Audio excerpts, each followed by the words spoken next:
pessoal, tudo bom? Desculpa aqui esse pequeno atraso, tive alguns probleminhas técnicos aqui no meu estúdio. Bom, eu sou Samantha Aride, eu sou fundadora da Koinê, Ética Social e Cultura Organizacional, e a Koinê, ela é uma iniciativa, né, entre um dos seus propósitos é justamente ajudar, né? Me ajuda, né? E eu também procuro ajudar outras pessoas a que se envolvam, né, no debate público, que tenham interesse em influenciar de alguma forma, formar a sua própria opinião. Então esse é o objetivo dessas lives que eu tenho feito aqui. Essa daqui já é a 11ª, surgiu como uma iniciativa da quarentena e, bom, estamos aqui. Eu queria fazer só um repasso das lives que eu já fiz, porque todas elas têm uma conexão, né? Eu fiz uma primeira série de lives que eu chamei de Reflexões sobre a Sociedade hoje, antes e agora. Então, essa série de lives, né, eu abordei os direitos, os deveres, o bem comum, abordei sobre a sociedade do trabalho, sobre as comunidades de amizade, que a gente chama, que é a família, os amigos, tradições, a escola. A gente falou sobre a sociedade política. Então, foi uma primeira série de lives para que a gente entenda como que é o funcionamento da sociedade, né? Ali abordando de forma breve, né, mas abordando cada um dos atores sociais e qual é o nosso papel dentro da sociedade. Depois, na outra série de lives que eu fiz, eu chamei O Mundo ao Redor. Essa série teve 6 lives, e a ideia era falar justamente de organizações internacionais ou países que estão agora por aí, né, na crista da onda, vamos dizer, para que a gente também veja o nosso entorno e o quanto isso nos influencia aqui no Brasil ou como isso tem influência no mundo, né, em geral. Então, eu abordei, a primeira foi sobre a OMS, a segunda eu falei sobre a OCDE, depois eu falei sobre a ONU. Depois eu abordei 3 países, 2 países e a União Europeia, né? Eu falei dos Estados Unidos, da União Europeia e da China. E agora, desenvolver essa terceira série de lives, que eu chamei O Quarto Poder. E eu vou explicar por que eu decidi fazer essa série de lives e por que eu dei esse nome. Bom, acho que uma coisa que é interessante, porque, claro, nessa série de lives, eu vou falar bastante sobre, evidentemente, os meios de informação que a gente tem, né? Em todos os âmbitos é um pouco pretensioso falar, né? Mas acho que os principais aí que nos chamam a atenção. E, bom, em todas essas séries de lives eu procurei fazer uma relação com o Covid, porque, claro, tudo isso que a gente está vivendo tem muito impacto na nossa vida atual, e também vai ter impacto na futura. Então, claro, eu vou falar dessas coisas todas relacionadas à imprensa em geral, né, ao jornalismo, e vai estar muito relacionado também com a política, né, embora não seja só isso que a imprensa cobre, evidentemente, né, mas como tem muitas coisas que estão aí na pauta, né, estão assim, efervescentes, então vai ter um pouco esse perfil, esse corte, né. E a ideia é fazer isso mesmo, né? Que a gente pense naquilo que a gente consome de informação, porque isso é uma expressão atual, né? A gente consome Coca-Cola, a gente consome informação, né? A gente é bombardeado, eu coloquei um teaser hoje de manhã, a gente é bombardeado por 1000 informações, né? E a gente tem que escolher ali quais são as confiáveis, as que a gente se identifica, bom, enfim, né? A gente tem que escolher. Tem muita coisa para ler, muita coisa para saber, e o tempo não dá para tudo, e a gente não pode engolir qualquer coisa. Então, essa é a ideia dessas séries de lives que eu chamei O Quarto Poder, né? Então hoje a gente é uma live introdutória, porque ela é a base de todas as outras lives, evidentemente, em que eu queria abordar com vocês a questão da verdade, a questão da pós-verdade e a questão das fake news. Só que primeiro eu queria explicar o que é, né, o quarto poder. Vocês já devem ter escutado. O quarto poder é a imprensa em geral, né? Eu sugeri um vídeo para vocês verem na última live. Provavelmente eu vou falar em todas as lives, porque ele é muito... ele pega bem o núcleo, né, do que significa o quarto poder. Que chama exatamente o quarto poder. Em inglês chama Mad City. E ele é de 97, eu acho, 1997, ele é antigo, bem antigo. Mas ele mostra bem como que a imprensa influencia, né, ali a opinião pública, também jogando com as emoções das pessoas que atendem. É um filme antigo, mas ele é bem atual. Bom, o termo quarto poder não foi cunhado por mim, evidentemente, é uma expressão que se usa, tem outras expressões análogas, tem toda uma coisa histórica que eu não vou me deter aqui com relação a esse termo, né? Mas ele fala da influência das mídias de massa, dos meios de comunicação de massa, né, enquanto ele exerce essa influência na opinião pública, né, e né, também na conformação da própria sociedade, né, das nossas decisões, né. Então, o quarto poder faz referência, essa expressão faz referência a que ele é um poder a mais, além dos três poderes que a gente conhece no nosso Estado democrático, o executivo, o legislativo e o judiciário. E aí, paralelo, com o mesmo grau de poder com relação à condução da sociedade, você tem o quarto poder, que são as mídias de massa. Bom, o que acontece com tudo isso, né? Existe uma grande polêmica. Não sei se alguém que está me assistindo é jornalista, depois a gente pode trocar uma ideia com relação a isso. Mas a imprensa em geral, quando eu falo imprensa, eu não falo só do jornal impresso, tá? Eu quero dizer todas as mídias de massa, dos meios de comunicação de massa, né? Que cobrem, né, os acontecimentos aí do nosso mundo. Então, essas mídias são colocadas, elas se colocam muitas vezes como uma espécie de cão de guarda ali dos direitos do cidadão, dos direitos de informação do cidadão, né?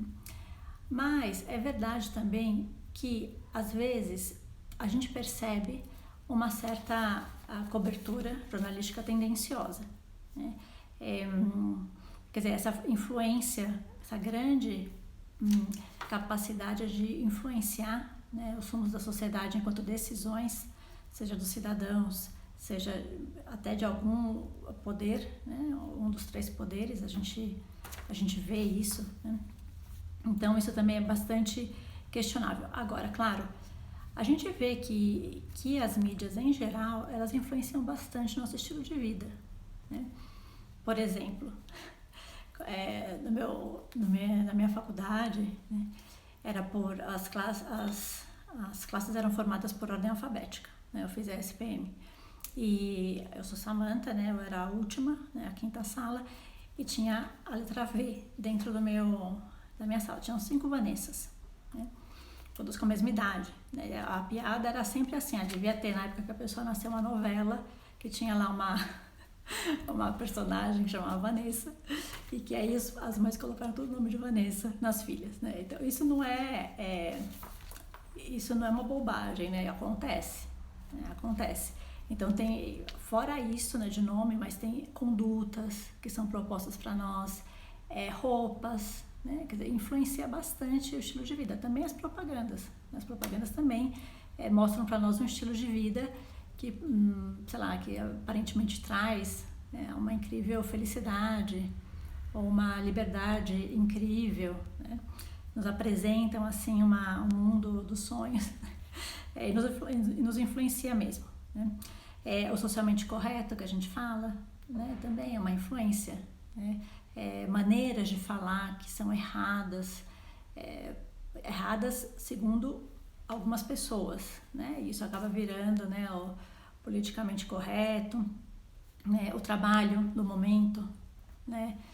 Agora nem tanto, né? Mas na época que surgiu toda essa ideia de influencer, todo mundo queria ser influencer.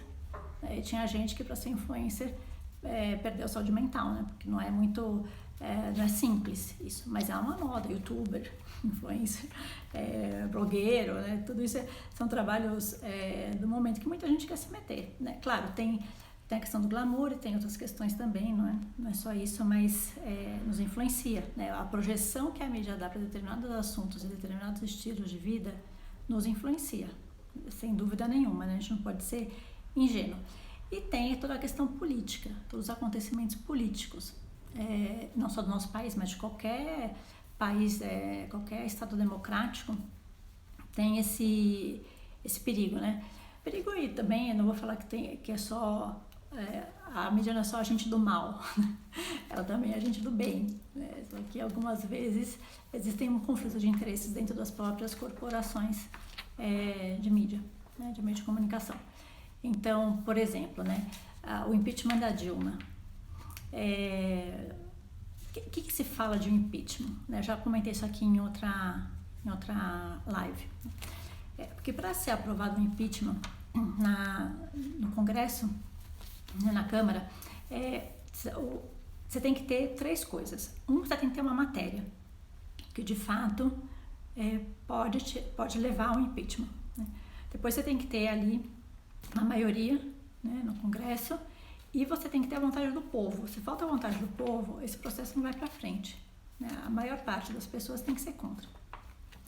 Então, a partir de todas as mídias sociais, Facebook principalmente, como a gente viu, né, no impeachment da Dilma, a pessoa vai para a rua, né? Se criou todo um movimento que acabou no impeachment, né, uma grande pressão da opinião pública em cima do Congresso, né? O do Collor, as pessoas que são da minha idade devem ter lembrado, eu estava na faculdade quando foi o impeachment do Collor. Foi a mesma coisa, e não tinha mídia social. Ele apareceu na TV falando para todo mundo ir para a rua vestido de verde e amarelo. E foi todo mundo de preto, né? Chegou, né? Chegou para todo mundo, não lembro como, mas chegou. Que era para ir todo mundo de preto e foi todo mundo de preto. O Jornal Nacional apresentou aquele dia, todo mundo vestido de preto, né? Todos os repórteres. Eu lembro direitinho, porque eu achei aquilo lá um fenômeno, né? E os apresentadores, Bonner, né? Todo mundo vestido de preto, para falar de todo esse movimento da opinião pública, né? Que levou de fato ao impeachment do Collor. Bom, o que se diz, né, do jornalismo, né? Se diz que ele analisa, que ele denuncia, que ele investiga, né? E apresenta ao público, né, dados sobre a corrupção, né, pessoas que são corruptas, atos que são ilícitos, né? O jornalismo é quase como um jornalista é quase como um detetive, né? E é verdade, tem muitas coisas boas nisso daí, né? A gente pode imaginar na Lava Jato, né? Teve uma grande participação da mídia em divulgações de coisas, né, que foram muito importantes, né, para que andasse essa Lava Jato e para que tivesse toda a seriedade que teve, e também com relação às condenações, que houve todo o resgate de dinheiro, né, de volta para os cofres públicos, né, mas isso teve também o apoio da mídia, né. Eu lembrava também da outra live esse estudante chinês, né, que se colocou ali na frente do tanque na Praça Celestial, né, num dessas manifestações ali em 1989, que também foi pro mundo aquilo lá, né, porque tinha lá um jornalista que filmou aquilo lá e jogou, né. Então, a gente acaba sabendo tudo que está por trás daquilo. Tudo que é violação dos direitos humanos também costuma aparecer muito. Vão atrás, né, até quando a gente pensa aqui no Brasil, né, no tráfico de drogas, né, tem um jornalista que se infiltra no morro, teve até um famoso que morreu, né, foi assassinado por conta disso, porque ele estava fazendo lá um trabalho investigativo para procurar, para publicar e denunciar, e ele era um infiltrado ali numa favela, né, acho que do Rio de Janeiro. Ele faz análise econômica, né. Bom, o jornalista se chama para ser essa responsabilidade, né? E os meios de comunicação também. Agora, no Brasil, né, o que se diz, tá? Especialmente o professor, agora eu não estou me lembrando o nome dele, é Albuquerque, o sobrenome. Mas ele disse que o Brasil, com relação a esse papel de quarto poder, que a gente tenta imitar os Estados Unidos, como e muitas outras coisas. Mas que a gente é bem diferente, porque os Estados Unidos tem um estilo de jornalismo que se atém aos fatos, né? E a gente extrapola os fatos, né? A gente analisa, né? A gente quer ter um jornalismo independente, mas esse jornalismo independente, ele acaba ultrapassando a barreira do fato, né? Eu vou falar um pouquinho sobre isso também. A gente tem aqui muito o assunto da liberdade de expressão, é uma coisa que se fala muito aqui no Brasil. Agora está toda uma coisa com relação a essa investigação das fake news e votação no Congresso, é toda uma problemática, né? Eu vou falar também um pouco sobre isso, com relação à liberdade de expressão, né? E também aqui no Brasil, o jornalismo tende a chamar para si a responsabilidade de levar adiante causas que pensam que são do interesse comum, segundo o que eles julgam, né, o que julga cada meio de informação, e para resolver, né, com relação ao interesse, tendo assim como bandeira o interesse do bem comum. E isso às vezes não bate com a realidade, porque às vezes o interesse do bem comum é outro, né, e o que pode acontecer é uma manipulação da opinião pública, né, mais do que ter o interesse do bem comum, na verdade é o interesse particular, principalmente nos grandes meios de comunicação que normalmente estão atrelados à política, a coisas financeiras e que complica mais ainda toda a divulgação de notícias de uma maneira um pouco mais imparcial, né? Não que não se possa analisar, claro que se pode analisar, mas sempre com base na verdade, que é isso que eu também vou falar um pouquinho, né? Bom, então o que a gente tem que ter claro, né, quando a gente pensa nesse... Eu não gosto de falar de consumo de informação porque me dá uma noção assim de que a gente é voraz com relação à informação e na verdade a informação cai no nosso colo, né? A gente às vezes vai atrás de alguns meios específicos que a gente gosta, mas a gente é bombardeado por informação de tudo quanto é lado, né? Eu não sei, até queria fazer uma pesquisa, né? Quantas newsletters você assina? Que vão para a nossa caixa de e-mail e você às vezes não tem tempo de ler tudo aquilo, né? Mas é que tem muito acesso à informação, né? Então, às vezes a gente pode ter uma sobrecarga e o que é importante a gente ter claro e não ser ingênuo, porque claro que influencia a nossa opinião, né? Às vezes a gente quer ter uma opinião independente, mas de onde vêm as informações que a gente tem? A gente não está lá na ponta coletando as informações, a gente recebe aquilo, já passou por um filtro, né? É claro que a gente não vai viver assim na vida assim com desconfiança, mas sim que a gente tem que ter assim um faro para saber quando aquela influência é uma influência deturpada, né? Porque é claro que você pode influenciar para o bem, né? Mas às vezes a gente não pode ser ingênuo com relação aos meios de comunicação, né, que podem estar atendendo aos seus próprios interesses ao divulgar uma notícia. Por isso que é necessário a gente refletir, né? Às vezes, quando a gente fala do consumo de informação, essa expressão, a meu ver, tá? É uma expressão que denota uma não reflexão por parte do receptor. Eu recebo aquilo lá como se fosse a verdade incontestável, né? E não faço nenhuma reflexão posterior. Ou não faço uma análise, ou não junto os pontos. Quer dizer, aconteceu isso, aconteceu aquilo, e a gente não consegue aí... É bom refletir para a gente ver os sinais dos tempos, quer dizer, para onde que a gente está indo, né? O que querem com isso. E a partir daí formar a nossa opinião uma base verdadeira, né? Uma base de verdade, né? A verdade dos fatos, né? E a gente pode perceber isso, né, com relação aos interesses próprios, né? Como os assuntos eles surgem e eles vão embora da mesma maneira com que eles surgiram, né? Parecia a coisa mais importante do mundo naquele momento e de repente aquilo lá desaparece. Estava lembrando porque agora a gente não chove, né? Aqui em São Paulo não tem chovido.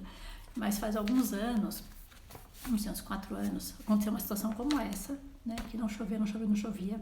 Eu lembro que o governador era o Alckmin e aí começaram a culpar o governo porque tinha o nível de água na Cantareira estava muito baixo e a culpa era do governo porque ele não fez os projetos, a implementação e tudo, né, para poder melhorar ali o nível de água. Bom, acabaram com a Alckmin, acabaram. Nunca mais esse assunto surgiu, nunca mais. Né? A gente agora, por exemplo, não surgiu esse assunto agora. Né? E a gente está aí na mesma situação, mesmíssima situação daquela época. Né? Mas colocam ali na pauta e não se fala de outra coisa que não seja o sistema da Cantareira. E como o governo Alckmin foi negligente, bom, enfim, desapareceu, nunca mais surgiu. Né? Mesma coisa também no governo Alckmin, é que eu lembro dessas coisas porque eu achei muito engraçado. Nesse sistema de ensino agora, público, né, que você pode escolher as matérias no ensino médio, né? Na época que o governo do estado lançou, isso daí acabaram com o Alckmin, acabaram. Tanto acabaram que ele teve que voltar atrás. Né? Ele aprovou o projeto e teve que voltar atrás, né? Porque era tanta revolução com relação a isso, né? E a imprensa só falava disso. E aí acabou, nunca mais se falou disso, nunca mais se falou que é um absurdo, ou que está ótimo, ou como é que tá, né? Como é que tem sido as consequências desse tipo de planejamento, né? de base escolar. Bom, fogo na Amazônia, mas Covid na Amazônia, então aí aparece a Greta Thunberg, e daí aparece a Malala com Covid, que é para ajudar os índios da Amazônia. Bom, ficou assim na pauta toda essa questão. Agora voltou, né, recentemente, o assunto da Amazônia. Mas é uma coisa, né, parou. Depois passou para divulgação da reunião de Estado, lá com Bolsonaro e seus ministros para avaliar tal coisa, né? Então, ficou aquele negócio, bom, acabou. Agora o assunto é outro, né? Se coloca na pauta e se sai da pauta com a mesma facilidade, né? Porque pode ser que tenha alguns interesses, como de fato tem, né? Com relação à divulgação ou não divulgação de fatos, mas também diz respeito a essa velocidade de consumo de informação. Né?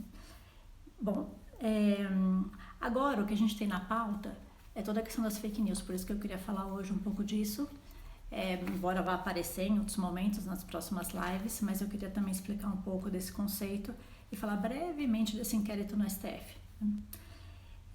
Bom, então, ao dar uma notícia, a gente pode dar uma notícia de várias formas. Até na nossa vida particular é assim, né? Se você tem uma má notícia para dar, você vai pensar muito bem como você vai dar essa má notícia.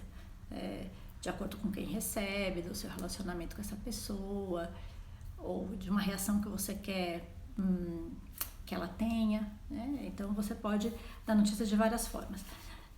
Com relação à imprensa, não é diferente. Né? Você pode falar o fato, o fato completo, como é. Né? O assunto objetivo. Né? Por exemplo, o podcast daquela rádio Alfa, né? Ele assim, notícias da manhã, né? Ele pontua ali os fatos sem mais, sem nenhuma análise, então você pode jogar o fato assim, completo e pronto, né? Agora, eu posso dar mais ênfase a um aspecto, né? Eu deixar outros assim um pouco na sombra. Eu posso omitir, eu falo uma parte como verdade, mas não falo o resto. Também é uma outra forma de dar uma notícia.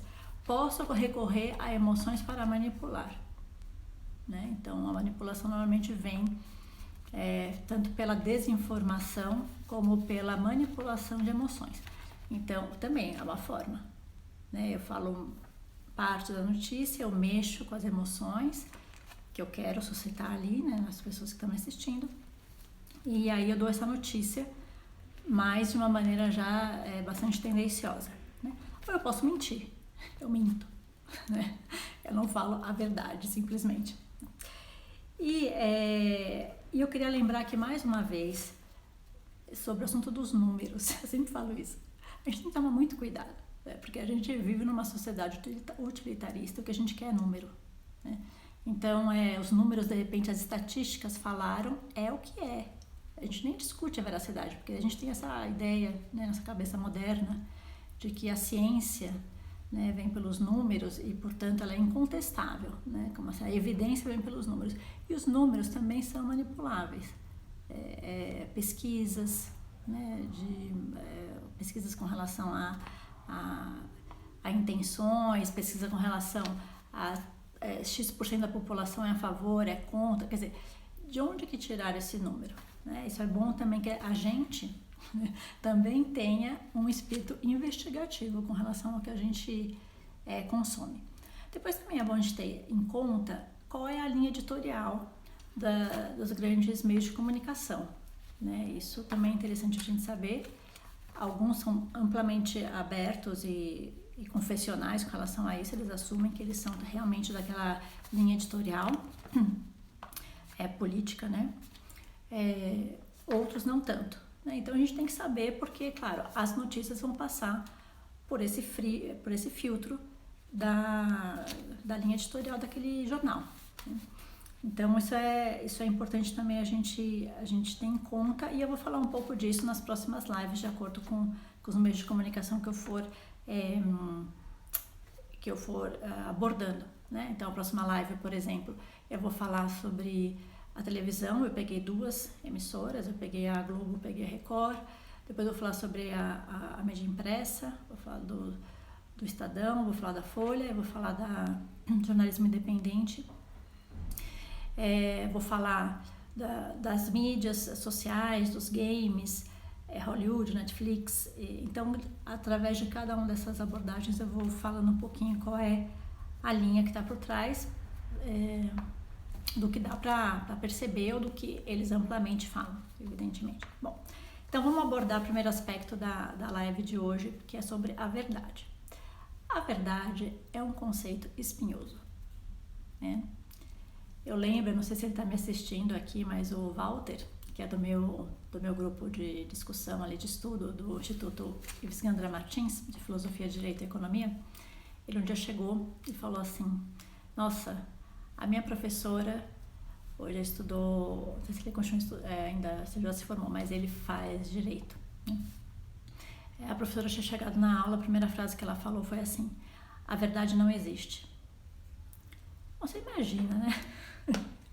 Você imagina primeiro que num curso de direito chega a professora e fala que a verdade não existe, ou seja, as leis são arbitrárias, né? Porque está com base em quê?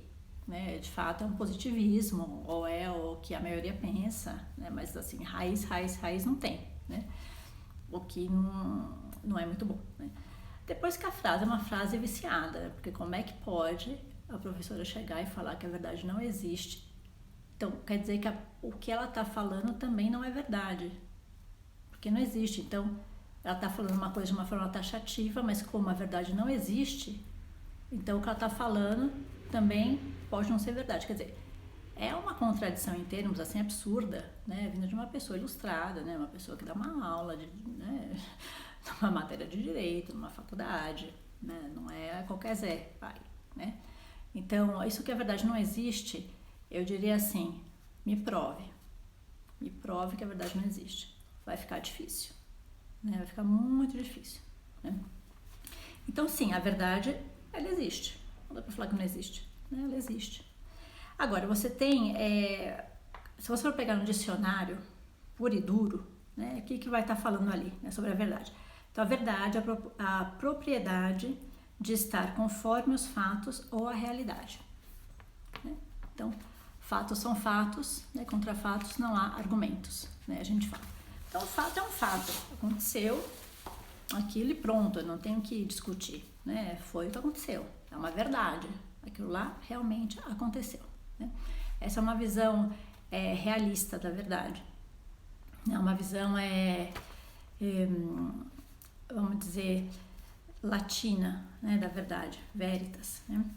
Agora, você tem um outro, não vou dizer um outro lado da verdade, né, mas um outro aspecto da verdade, é que a verdade é inerente às próprias coisas, né, em si. O que isso quer dizer, né? Isso vem do grego, aletheia é isso, né? Não, né? E letheia é o ocultamento. Então, não é o ocultamento, né? A verdade está lá e eu tenho que descobrir. É isso, né? A verdade está lá, eu tenho que descobrir. Não tem que inventar a verdade, né? É muito ruim, e é uma mentalidade que infelizmente se tem hoje em dia, que eu fabrico a verdade das coisas, né? Tem coisas que são opináveis, né? Não estou falando que tem coisas que são opináveis, mas tem coisas essenciais que não é que não são opináveis, aqui não estão de acordo com a verdade, né? Simplesmente, né? Então eu falo assim, né? Quer dizer, quando a gente fecha a janela da realidade, tudo é possível, né? Então a verdade, na verdade, é algo que eu vou aderir àquela verdade, eu não vou criar, né? É a adaptação da minha cabeça à realidade. A realidade é o que ela tá fora de mim, não me compete, né? Ela tá ali, eu tenho que olhar aquela verdade, eu tenho que refletir sobre ela e tirar ali as minhas consequências. Então, sim, claro que a verdade existe, tem muitos assuntos que são opináveis, tem outros que não são. Mesmo quando a gente fala assim, o que é verdade para você não é para mim. Muitas vezes se fala que a verdade não existe. Quando se fala essa frase, está falando com relação a comportamentos, né, a conduta, a ética, né, moral, né, como a gente queira chamar, e a gente fala que a verdade não existe, cada um que se comporte como quer.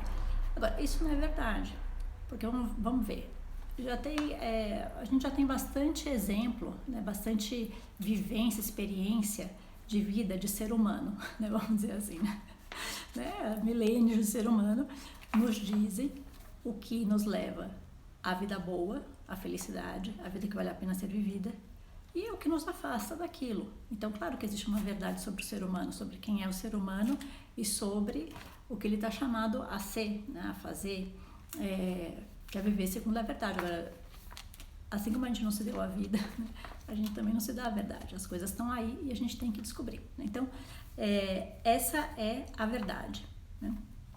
Isso, assim é como funciona a verdade.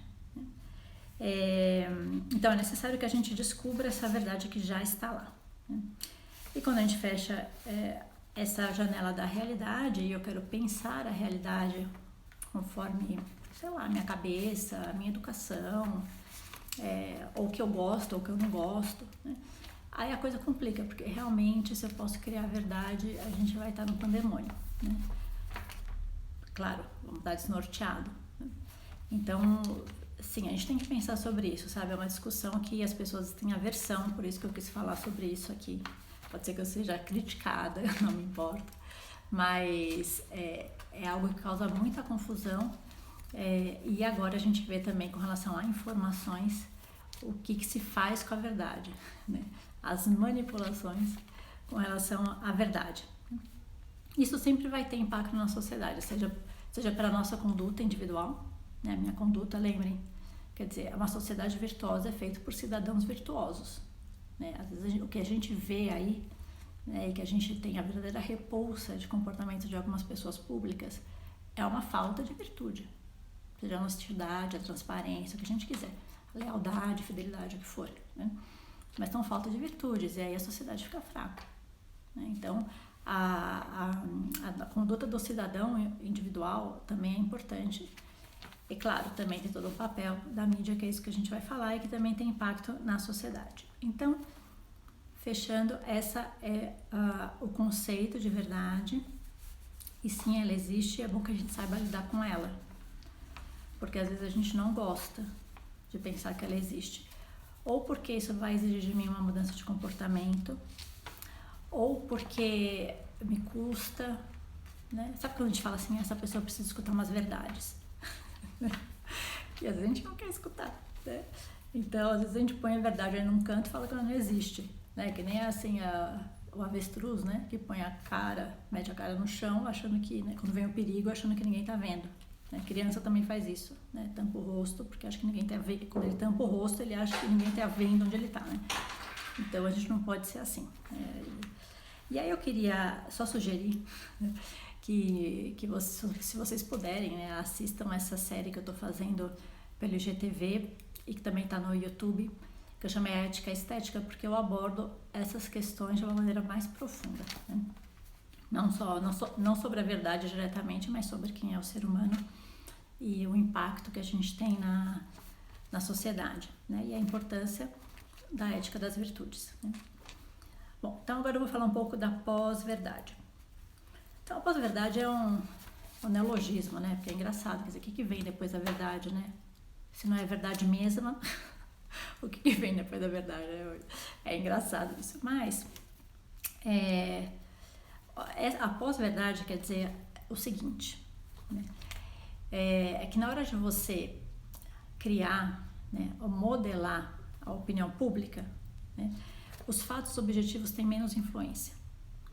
Eu tenho um fato objetivo aqui, mas eu tenho uma intenção, né, de criar ou modelar essa opinião pública, eu quero levar a opinião pública para um certo sentido, então conta muito menos os fatos reais, né, os fatos que aconteceram, e contam mais as emoções. Por isso que eu acho interessante assistir esse filme, mais uma vez eu falo, O Quarto Poder, porque ela mostra direitinho a manipulação da opinião pública com relação a um fato concreto, não existe um fato ali, e como a mídia vai manipulando através das emoções, do jogo de emoção com relação ao público, né? Isso está presente na cultura política, sem dúvida nenhuma, né? Mas também está presente em outros campos, né? E também na própria vida pessoal. Às vezes a gente quer manipular, né? Criança é realmente assim, eu concordo para isso, né? Quer manipular, como é que manipula os pais? Eu berro, né? Eu, sei lá, falo qualquer coisa, né? Eu faço uma chantagem emocional, uma manipulação, né? Uma chantagem emocional é uma manipulação. Eu quero mover a opinião dos meus pais, a opinião pública, ao meu favor, né? Então, isso também acontece, né? Então, quando acontece isso, quando você tem um debate, né, de pós-verdade, né, onde o fato não conta muito, né, mas conta como eu vou mostrar aquele fato de forma que eu consiga manipular a opinião pública por meio de emoção, né, você acaba, na hora de você discutir os assuntos, não tem discussão, né? Porque cadê o fato? Se eu estou falando de emoções, né, onde que está o fato? Fica de lado, são ignorados numa discussão desse tipo. Aliás, a discussão fecha, né? Não tem porque você não está falando de nada concreto, de nada real. Você está falando das emoções, né? Depois, a pós-verdade, muitas vezes o que ela faz é aparentar uma verdade, mas que na verdade não é verdade, né? É uma mentira ou é meia verdade, né? Mas não é uma verdade completa. A meia verdade a gente sabe que muito bem é a mentira, né? Não existe meia verdade, ou a verdade é ou não é, né? E essa aparente verdade se torna mais importante que a verdade. Então, a maneira como eu demonstro os fatos transmite a verdade que eu quero transmitir, né? Quer dizer, a maneira como eu ponho esses fatos, a gente vai ver um pouco sobre isso também, né? De maneira mais concreta. Eu tô aqui meio na teoria, mas é porque a gente vai abordar, isso deve aparecer direto, esse assunto da pós-verdade, né? Bom, alguns autores falam que pós-verdade, esse termo pós-verdade é um eufemismo. Na verdade, o negócio é mentira, é fraude, é só uma maneira bonita de falar que aquela que foi transmitido para você é uma mentira, né? Não foi assim, uma pós-verdade, uma coisa assim bonita, né? E faz parte da pós-verdade, muitas vezes, a propaganda política, né? A gente tem mil esses sketches, né? De programa político, né? De propaganda política, que tira sarro, né? A gente até já sabe que é assim, né? Mas não só, né? Não só aí, né? A gente vive numa sociedade emotivista, né? Que preza muito as emoções como uma chancela, assim, de autenticidade no que a gente no que a gente faz, mas que pode ser uma cortina que esconde a verdade, né? E isso influencia as nossas atitudes, a nossa ética. Agora, isso também pode estar nos institutos de pesquisa, né, a pós-verdade, isso que eu falava para vocês, manipulação de dados, de números, porque eu quero mover a opinião pública para um lado, né, eu quero fazer uma manipulação, então eu não mostro o fato. né? Eu manipulo, né? Através da amostragem, da minha pesquisa, né? Eu vou fazer pesquisa só com aquelas pessoas que vão responder aquilo que eu quero escutar, né? Relações públicas, né? Empresas de relações públicas, organizações da sociedade civil também que se arvoram aí, né, na defesa da verdade, mas que é uma pós-verdade, é uma aparência de verdade, jornalistas, o próprio cidadão, isso que eu já falava. Então,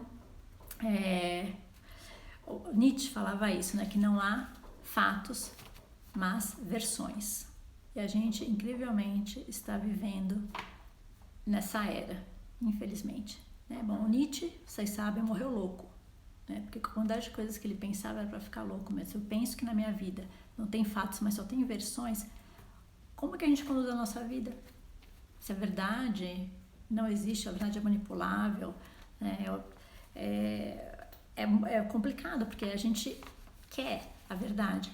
E às vezes quando você tem informações muito contraditórias, como vocês já devem ter passado por isso, a gente fala, onde que está a maldita da verdade?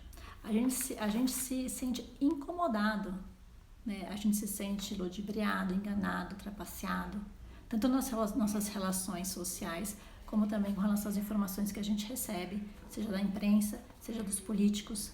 Né? Às vezes a gente fala assim, no fim do mundo a gente vai saber tudo o que está por trás disso. E a gente fica indignado. Por quê? Porque não é mostrado pra gente de uma maneira transparente os fatos, né? A verdade. Bom, depois, quando Nietzsche fala, né, não há fatos, mas há versões, eu me pergunto, versões segundo quem? Né? Segundo quem? De onde surgem essas versões? Né? Segundo quem e por que a versão desse jeito, com este aspecto? Então é bom a gente pensar mesmo, né? Que isso é uma versão da história, segundo quem? Né? Já pensou no seu livro de história que você estudava, né? No colégio, no ensino médio? Aquilo lá foi uma pessoa que fez. É uma versão da história. Daí a gente fala assim, é uma versão da história. Foi o que a gente aprendeu e ali a gente colocou como uma verdade única e absoluta. Né? Mas, né, pode ser uma versão da história, né? Uma maneira de olhar para a história. E não a história real, fato concreto. Né? Então, a versão segundo quem? Qual é a ideologia que está por trás dessa versão? Porque atrás de uma versão existe uma ideologia ali reinante, que é a linha editorial de um jornal, quando é o caso, ou é de partido político, né? Também, que tem aí suas linhas ideológicas. Né? Aí eu pensei no seguinte, né? Pensando no Covid, o anúncio das mortes pelo novo coronavírus. Né? Existe um consórcio dos veículos de imprensa que recolhem todos os dias dados das secretarias estaduais de saúde. Né? E que lançam, esses são os números que aparecem, não são números divulgados diretamente pelo Ministério da Saúde, mas desse consórcio. Né? E o Ministério da Saúde lança os seus números oficiais, agora eu já não sei se são todos os dias, mas de tempos em tempos ele lança os números oficiais, que algumas vezes pode divergir desse consórcio de veículos de imprensa. Então é uma oscilação assim incrível. Né? Então teve um dia, dia 8/6, 849 mortes em 24 horas. Dia 25/6, né?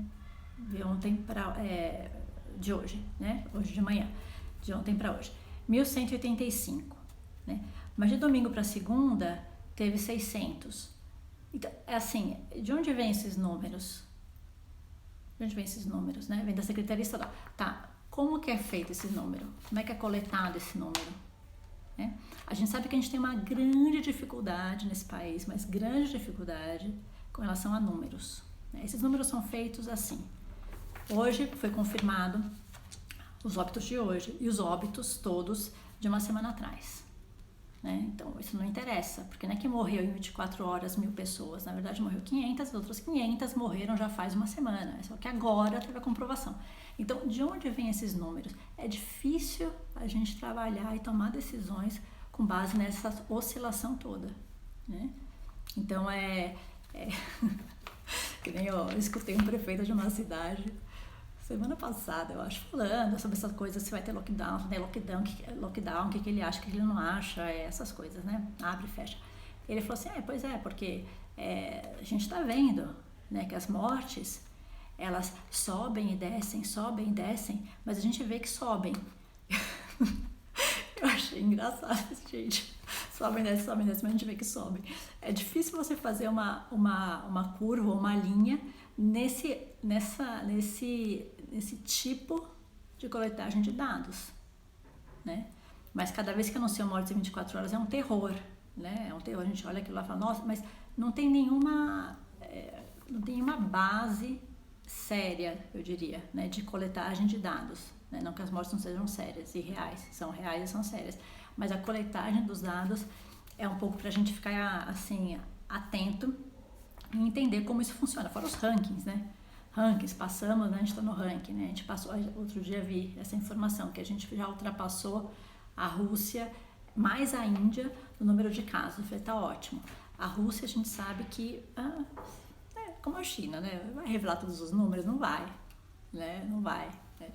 Então é meio complexo isso daí de você pegar os números. Mas Índia, eu fico pensando, qual será que é o sistema de coletagem de números, né, na Índia?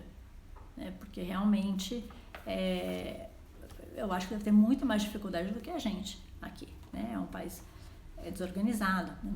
Então, todas essas coisas, né? E a gente teve mais mortes que o Reino Unido. Gente, quantos habitantes tem o Reino Unido? Olha quantos habitantes tem o Brasil, né? Mas são essas comparações que vão aparecendo na mídia, né? E a gente tem que organizar aí a nossa mente, porque a gente sabe que esses números todos, em algum momento, quando passar isso, vai ser tudo revisto e a gente vai ver o que aconteceu, né? Mas, de qualquer maneira, são dados aí que são apresentados como a verdade absoluta. Ninguém relativiza os números, ninguém relativiza. Tá ali estampado, né? No Estadão, eu assino no Estadão. Tá lá estampado, manchete, né? No Estadão, 1000 e não sei quantas mortes. Ali não tem relativização, né? Então, que fala esses números são assim, mas, enfim, tem em conta. Não, aquilo lá é a suma verdade, né? Então, na maneira de anunciar, afeta, né? Quando é um jornal falado, televisivo, né? Ou pelo YouTube, que for, né? Mas que é com uma pessoa, né? Tem outras maneiras de se comunicar, não só falando, mas toda a linguagem corporal, a cara que se põe quando se comunica aquela notícia, depois o enfoque e etc, né? Então, o ideal seria, né, que você pode analisar, claro que você pode, mas tendo uma base com a informação, com os fatos. O fato é esse, como é que eu analiso isso, né? Outra coisa é você manipular os próprios fatos e apresentar aquilo como uma verdade absoluta, né? Eu estava pensando também, outro dia eu estava falando com uma amiga minha que é médica, né? Ela falou assim para mim, Samantha, ela é geriatra, né? Ela falou assim, tem aumentado o número dos meus pacientes que me procuram com pânico, síndrome do pânico, né? Pelo excesso de informação com relação ao coronavírus. Notícias negativas com relação ao coronavírus, né? Como se fosse assim estamos entrando numa realidade distópica, né? Todo mundo vai morrer e vai ter lá resistência no bunker, né? Nós e o Putin, né, que tem lá o bunker contra o coronavírus para ele. Claro, né? Quer dizer, mas quem que está fazendo, né, tudo isso? Quem é que está dando a informação? São os meios de comunicação, né? Então as pessoas ficam apavoradas, quer dizer, né? Se você fica o dia inteiro vendo TV porque está no isolamento social e tal, pode acontecer mesmo, né? Porque você é bombardeado com notícias o dia inteiro, né? Outra questão que também a gente está vivendo aqui no Brasil, né? As polarizações, né? Desde as últimas eleições. Polarização, né? Não tem meio termo, aliás, não tem nem diálogo. Isso é horrível. Para uma democracia é muito ruim, né? E boa parte desse trabalho de polarização vem da própria imprensa, né? Dos veículos de massa, né? Que nos apresentam as coisas dessa forma. E também, claro, com depoimentos de pessoas, né? Com deputados, gente da política, da economia, né? Então, só que é assim apresentado para nós. Então, ou você é preto ou você é branco, não tem cinza, não tem meio termo, né? E na vida pouquíssimas coisas são assim. Com relação a fatos, né? Pouquíssimas coisas são assim. Então, a gente tem que sair dessa discussão, porque realmente não tem diálogo. Quando as coisas estão muito polarizadas, os ânimos fervem e não há diálogo. E isso é péssimo numa democracia, porque a democracia por si, ela é diálogo. Eu tenho o direito de expressar minha opinião e a gente pode trocar ideia e aí crescer junto ou achar uma solução para um problema comum. Agora, polarizações e inflar essas polarizações é a pior coisa que se pode fazer numa democracia. Depois, eu estava pensando numa outra coisa, né, com relação a isso, emoções e tal. Eu estava pensando no caso Floyd, né, esse negro americano, né, que foi sufocado pelo joelho, né, de um policial branco, e que gerou toda uma revolta e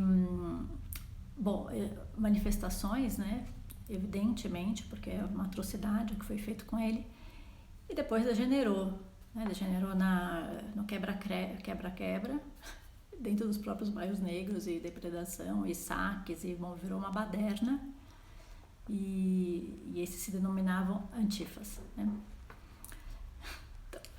Aí eu começo a ver nas redes sociais as pessoas colocando a sua própria manifestação, né? Posta ali uma coisa preta, né? E põe ali sua manifestação, Black People Matters, etc. E muita gente fez isso, muita.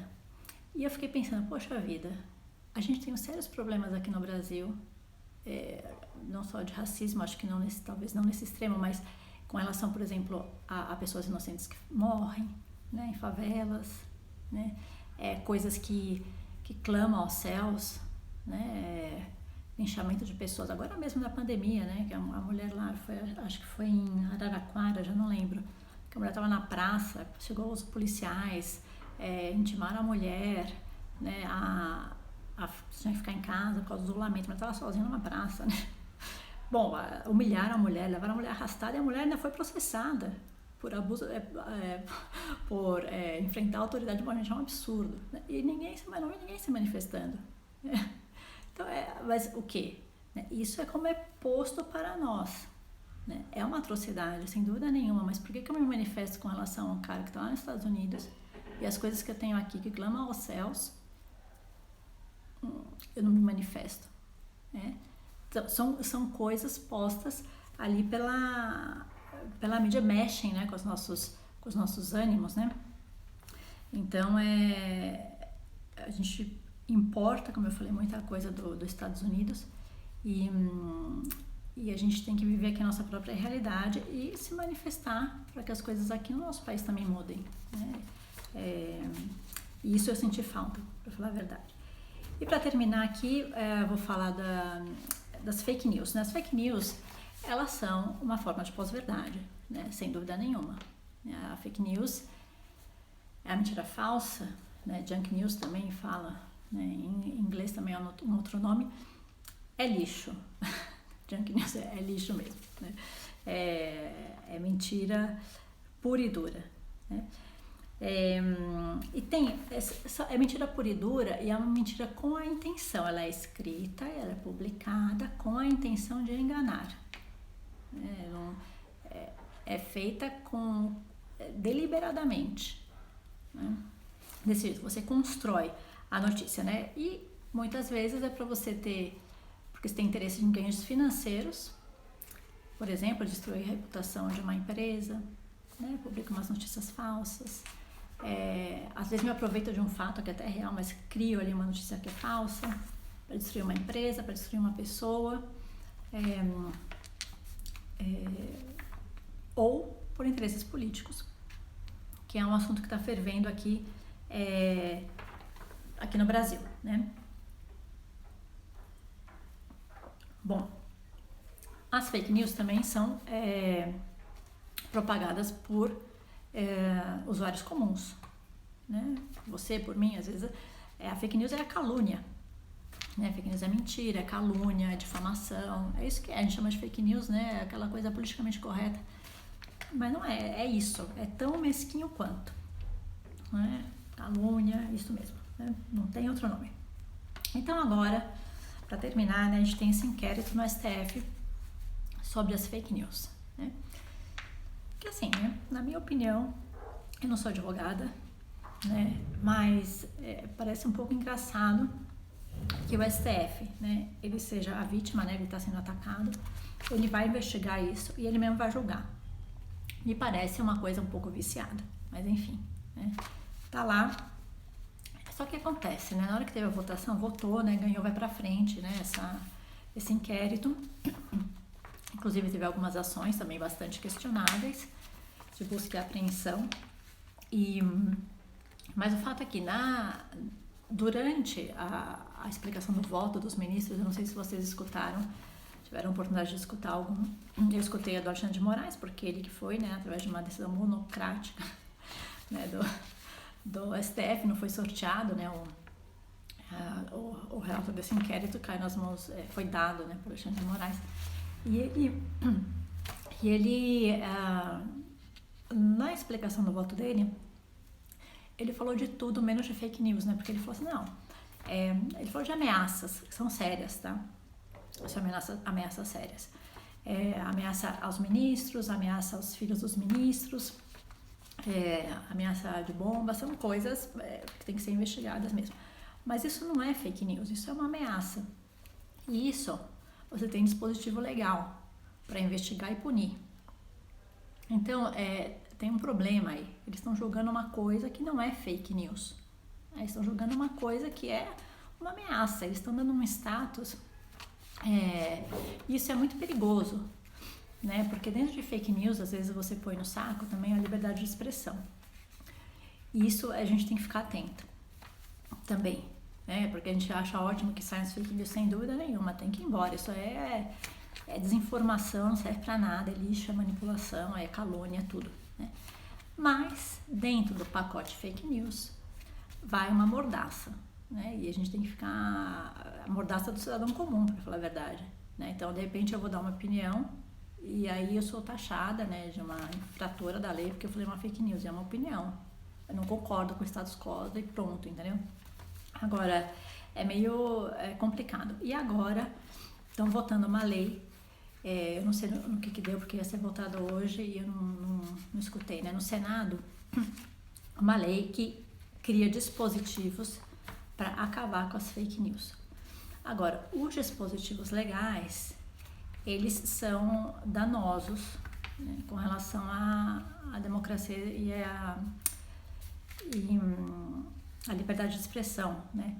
Então, isso é importante também a gente se informar e ver exatamente o que eles estão aprovando, né? Porque eles podem aprovar mecanismos em que a gente não possa mais se expressar, ou qualquer expressão que vá contra interesses de alguma classe, né, podem ser suprimidos ou podem ser punidos. Isso daí é uma ditadura. Então, sob o nome de fake news, tem mordaça atrás. Então, é bom a gente se animar, né, e se informar, né, antes da gente sair com a bandeira do vamos acabar mesmo com a fake news. Claro, a fake news tem que acabar, mas se vai virar uma lei, o que está dentro dessa lei?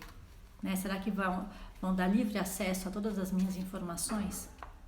Né? Será que e a partir daí todo mundo vai ter seu sigilo quebrado por qualquer assunto que se fale? Né? E pode ter perseguição? Pode mesmo, né? A gente não pode ser ingênuo com relação a isso. Né? Então, é bom a gente ver o que está por trás dos termos, certo? Então, com hoje eu termino, né, essa primeira live dessa série. Depois, na próxima semana, vou falar sobre a televisão, né, a influência da televisão. Peguei a Globo e a Record como paradigma, né? É claro que tem 1000 outros veículos, né, de televisão, mas peguei essas duas e aí a gente vai conversar, né? E se vocês quiserem me mandar perguntas, o que vocês quiserem, eu tô aqui, ou contestações, né? É um assunto bastante amplo, né? E opinável todos esses. Então podem falar e se quiser conversar pessoalmente também eu tô disponível, tá bom? Então a gente se vê na semana que vem. Muito obrigada pela audiência. Tchau, tchau.